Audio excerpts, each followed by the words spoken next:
It is natural and innate to humanity, and essential to the preservation of humanity, to maintain the love of 9 things. 1. Freedom. 2. Truth. 3. Beauty. The love of freedom, truth, and beauty is the divine trinity of being human. You don't need theology, and you don't need religion. This trinity gives everything that any religion could ever offer or claim to offer. 4. The love of innocence. And 5. The love of pleasure. These two go together because the Anthropos is a playful and ingenuous species. 6. The love of learning. And 7. The love of sharing. These two go together. They complement, enhance, and enrich each other. 8. The love of power. This is not power over others. It is power through others and with others. But it is power over others when it comes to the challenge of defeating the enemies of life. So know your power and love your power.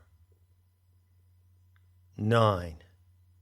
The love of mystery. Love the mystery of life, and you will always find your way in life. Love the mystery of your own self. How mysterious it is that you even have a self in the first place. When you love the mystery, you are drawn deeply into it, and you learn the many wonders it can teach. The mystery invites you, and it guides you. These are the 9 loves of the Anthropos. Oline, and salutations once again to the Truth Core, whoever and wherever you may be on the planet. And may you come to know yourselves as you truly are. This is yours truthfully, recording on the 5th of July, 2021, in a follow-up to the 3rd Public Sanity Alert, ultimate triumph over the Soviet regime. The 9 loves of the Anthropos is a kind of recitation, you could say, a formula that I initially presented, I believe, during the Gaia navigation experiment, going on some 8 or 9 years ago now. My intention in this talk is to elaborate a little on the 9 loves of the Anthropos, and to relate those points specifically to what I said in PSA 3. So, here it comes. If you listen to PSA 3, you'll see that I made a distinction between A10 and A11. A stands, of course, for Anthropos, which is the human species, which is the spectrum of races of animal life in human form that derive from a single genomic template. The term human race is a misnomer. There is not one human race. There is one human species propagated in a spectrum of human races. Now, you might have occasion, based on what I said in that previous talk, to reflect on the difference between A10 and A11 and to place yourself in that paradigm. You would do well to do that. I do it all the time. And the truth of that proposition, the differentiation between A10 and A11, is what you see happening in the world today, in the apartheid of the Soviet regime that is based on the difference between the vaccinated and the unvaccinated. It couldn't be clearer than that. The evidence is there in the historical circumstances of our time. It's in your face. While it could be said that when I introduced the concept of the mutation of A11 as central to Saphire's correction many years ago, it could be said it was abstract, it was occult, it was something coming from some remote realm of teachings and concepts and assumptions derived from Gnostic materials in ancient sources. But it is no longer that. It is no longer that. Today, it is the evidence in your face. It is the evidence on the face of those who wear muzzles as a symbol of their compliance to terminal enslavement and the ruination of their lives. So no one has to theorize about A10. You see it everywhere. And the phenomenon you're seeing is technically called apoptosis, which is a biological phenomenon evident all through nature. It is simply the shedding of dead cells of any organism, be it microbial, be it a two-legged or four-legged organism, be it an insect, a snake, or a fish. Apoptosis is a reality of nature, and apoptosis is now in high acceleration due to Saphire's imperative, due to her intervention, with the intention of mutating a new strain of humanity within this divine experiment. Of course, as you know, as you may know, as you certainly will know if you're a savvy and observant animal, there's another plan for mutation underway, isn't there? It's a plan, my friends. It's just a plan. And the way this plan has been announced to humanity makes it appear as if it's inevitable. Those who are promoting this plan and attempting to implement it want you to think that it's inevitable. It cannot be any other way. This is the way humanity is going. This is the way it has to be according to the transhumanist narrative. What am I talking about? Well, obviously, I'm talking about the alien-human hybrid, the neural link between the human brain and AI or IT technology. Now remember that the living gnosis today tells you that there is no such thing really as AI or artificial intelligence. All intelligence is alive. That which is not alive, that which is a computer algorithm or program, is not intelligence. It is only a mimicry of intelligence. So AI stands for archonic intelligence, which is not alive. I indicated in the previous talk the distinction between mRNA, the spike protein, and maternal RNA, the mutation of the Aeon Sophia. This is a perfect example. The spike protein, so-called, is not even a protein. It is an archonic simulation of a protein. It is a liposomal nanoparticulate coded in a computer and then converted into an archonic construct called the spike protein. It's not alive. It is not a genuine living microbial entity.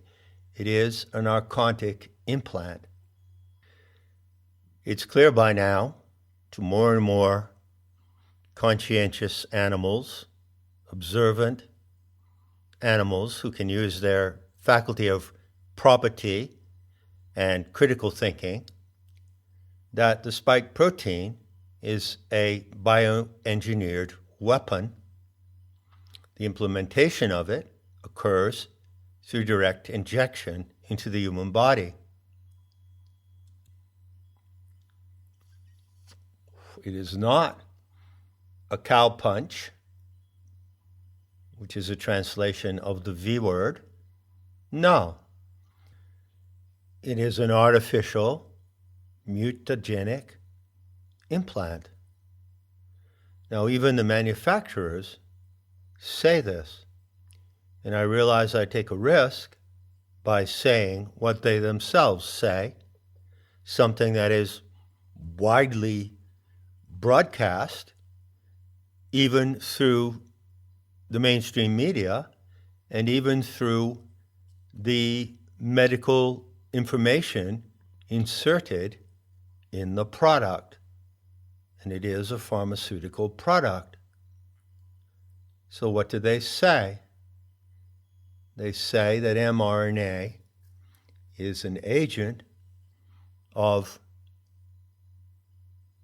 gene therapy. That's a laugh. This is the kind of therapy that perhaps you wouldn't opt for if you had the choice. And of course you do have the choice. As I say, and as you know well, it's a risk even for me to say this, although I'm quoting the authorities themselves, the medical authorities. There's a risk that the authorities would come after me for saying what they themselves say, isn't there? Well, they're welcome to do so. Hell, who knows? Maybe it's even time for them to do so. But I can assure you of something. If they do so, they risk a backlash of momentous proportions, like nothing they have ever seen, nothing they are prepared to face, and nothing that they can defeat. I don't merely speak for myself in these talks. And that being so, the risks of opposing or censoring me are not ordinary risks. Are the authorities ready to take on those risks? We'll see about that.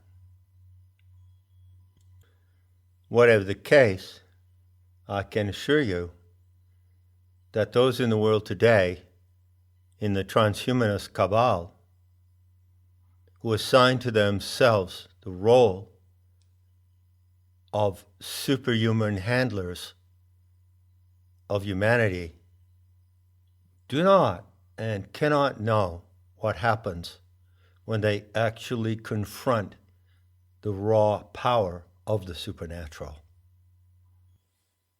The archonic enemies of life, those psychopaths you see in positions of presumed power around the world, are truly monstrous and they are monstrously stupid. Now, as I had occasion to return to the 9 loves of the Anthropos, that beautiful formula, it also pointed me back to something that I wrote in the foreword to Not in His Image.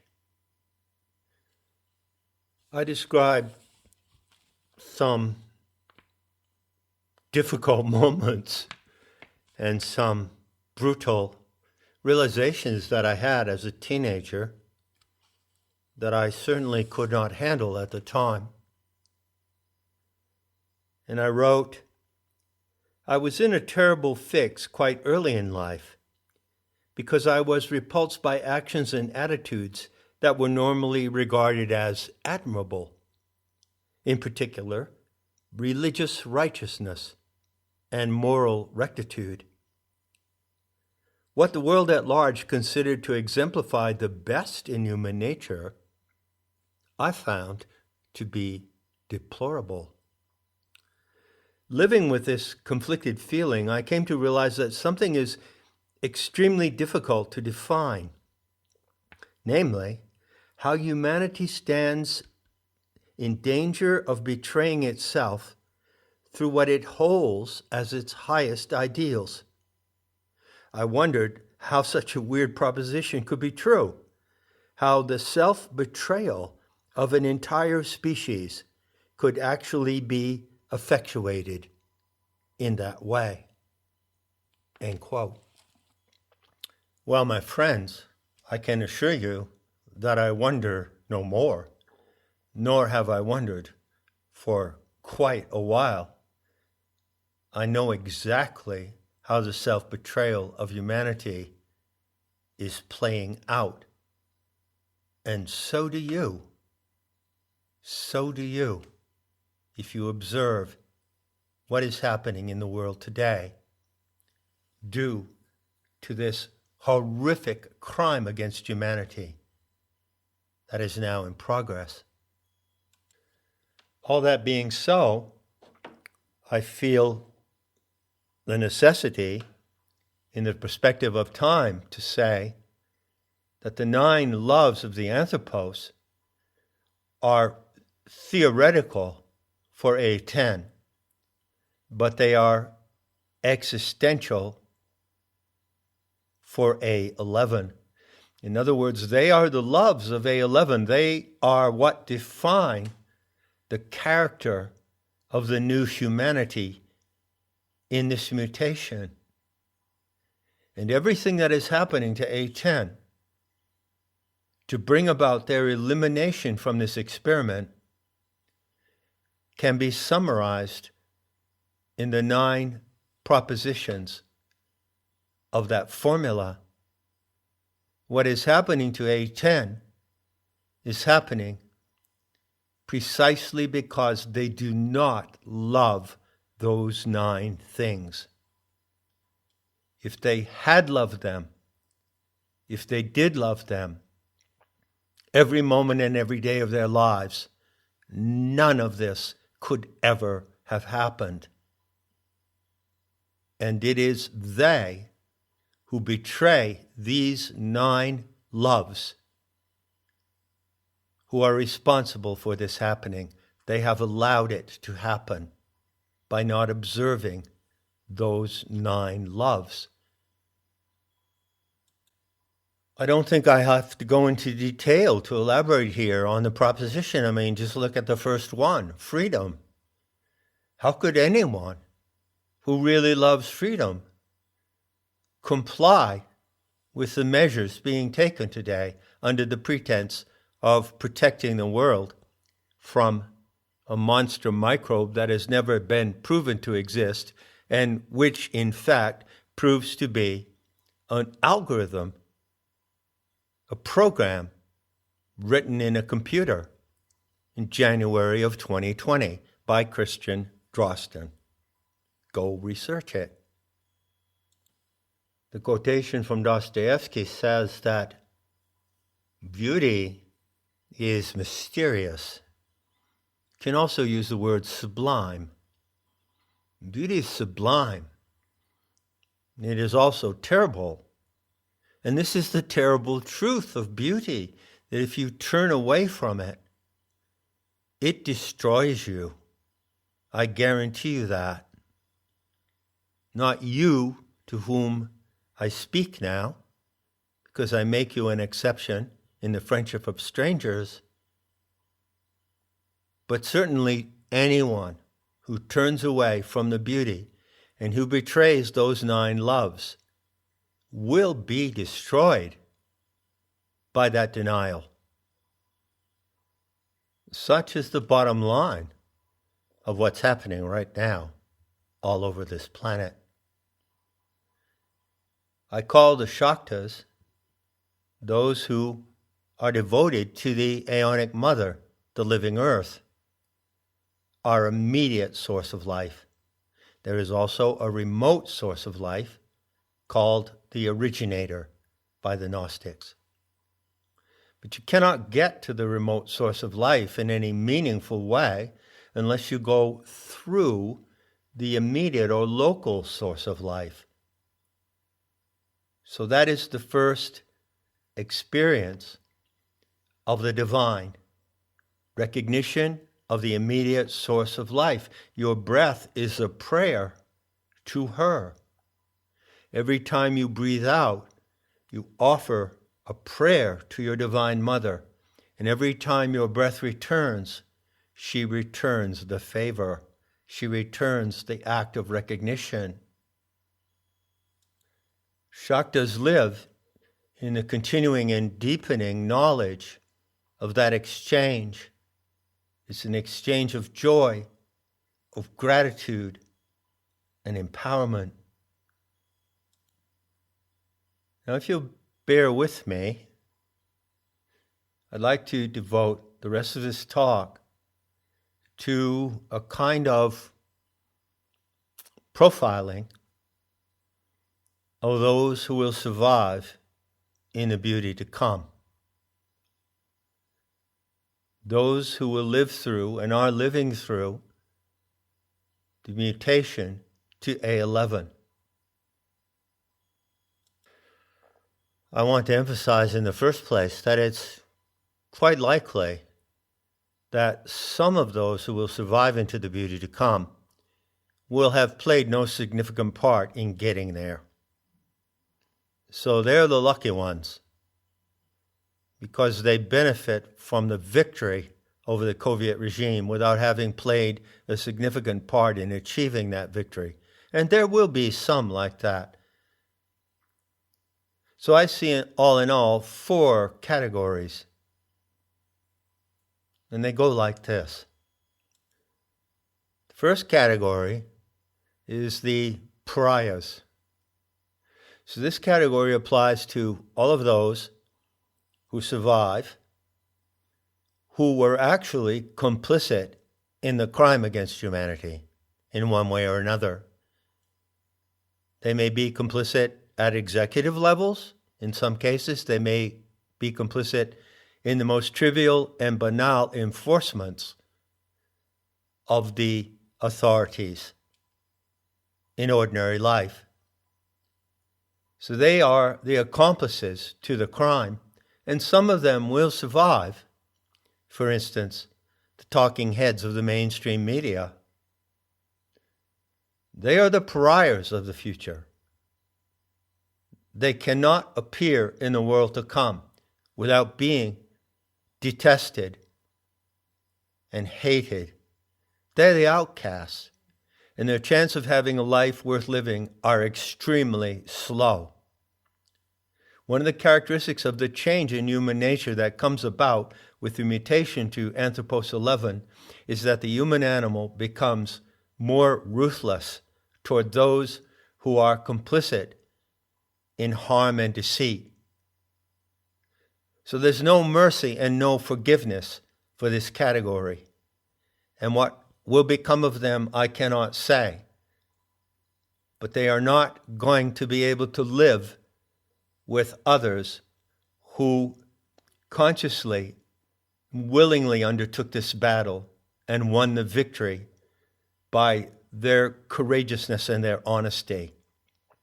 But they may still be there, stragglers from the battle, and their life can only be a life of misery, a life of being total outcasts, with no one to feed them, no one to console them, no one to help them. The next category includes those who were not accomplices. They were victims. Call them victims. And they suffered terribly from the machinations and deceit and attack of the Soviet authorities. And some of them will survive, even though they played no significant role in winning the victory. Well, their situation will be, let's say, dubious, at least. And unless they show some willingness to admit that they did not contribute to the victory, and they are not willing to become part of bringing back beauty and creating the society to come, well, it's impossible to say what will happen with their lives. Their role, their fate, is extremely unfortunate. And no one who actually risked their lives in winning the victory has any obligation to them whatsoever. The third category consists of those numbers of people who fought for this victory on whatever terms.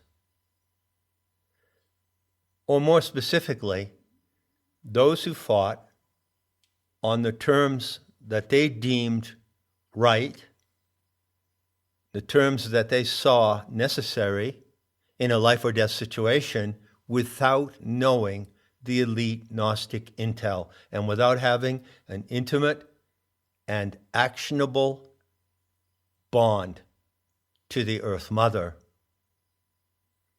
So, of course, they are heroes. They're the heroes of the next world. And in their way, in their own way, whether they know it or not, they are examples of the future mutation of humanity. They are the living proof of the mutagenic event of Sophia's correction. And they know each other as such. And they celebrate that achievement joyously. One of the characteristics of the change in human nature, in the beauty to come, is that no one who fought this battle and won it ever takes their liberties for granted. Ever. No one ever trusts the authorities again. No one ever accepts the dictates of the authorities again. So those in the third category are the sovereign individuals of the future, whether or not they have the benefit and the privilege of the Gnostic intel, which I present to you over and over again as best I can. And as for the fourth category, well, you know what that would be, don't you? That is the category of those who fought and won the battle, knowing that they are the allies and intimates of the Aeon Sophia. They know the dyadic formula. In correction, she does her part. In resolution, we do our part as Shaktas, devotees of the wisdom goddess. And those two actions are reciprocal and complementary. The unity is truth. Truth is unity. And the unity of those who survive in the beauty to come can be expressed in the 9 points of this formula. To embrace consciously those 9 loves and to hold them as the foundation of the way you live, that is the unity that secures the triumph over this vile and hateful crime. In concluding this talk, let me emphasize for you once again the imperative significance of what's happening right here, right now. You are engaged in a divine experiment, but not only that, you are engaged in an exceptional moment of this experiment when the recalibration of the species happens. So in order for the beauty to come, there must be a change in human nature. And those who make it through will not be like human beings before. They will not be relics of A10. They will be the exemplars of A11. Just imagine that you could live in such a moment, that you are living in such a moment when the mutation of humanity is happening and you're part of it. It's not the mutation planned by the transhumanist masterminds, and it's only their plan. Who asked them for what they say must happen? How you must live? You will own nothing and be happy. Simply a saccharine reformulation of one of the 10 planks of the Communist Manifesto, which demands the abolition of private property. How obvious can it get? You see, it's inherent to their delusional insanity that they believe that they can impose these changes and present them as if they're inevitable, irrefutable, and cannot be resisted. That's their insanity screaming at you. But no one that I know, no one of sane mind and heart, asked them to make these changes in the world. No one asked them to reset society, did they? And they did not even ask for compliance. They believe, according to their plan, that they can enforce compliance. But to enforce compliance is an absurdity, because if there is enforcement and extortion and intimidation, there can be no compliance. Their plan is absurd, as the Gnostics warned in the second treatise of the great Seth. The plan which they have mounted against us, the revealers of Gnosis, is senseless. It's absurd. No one in their right mind would ask for it, and no one of conscientious heart will go along with it. And it's as simple as that. And that standard determines the difference between A10 and A11. So I invite you to recall the recitation or formula of the 9 loves of Anthropos 11. The love of freedom, truth, beauty, innocence, pleasure, learning, sharing, power, and mystery. And I invite you to take that formula into your lives and live it. Enjoy it and see where it takes you. Enough said. And I'll be seeing you in the beauty to come.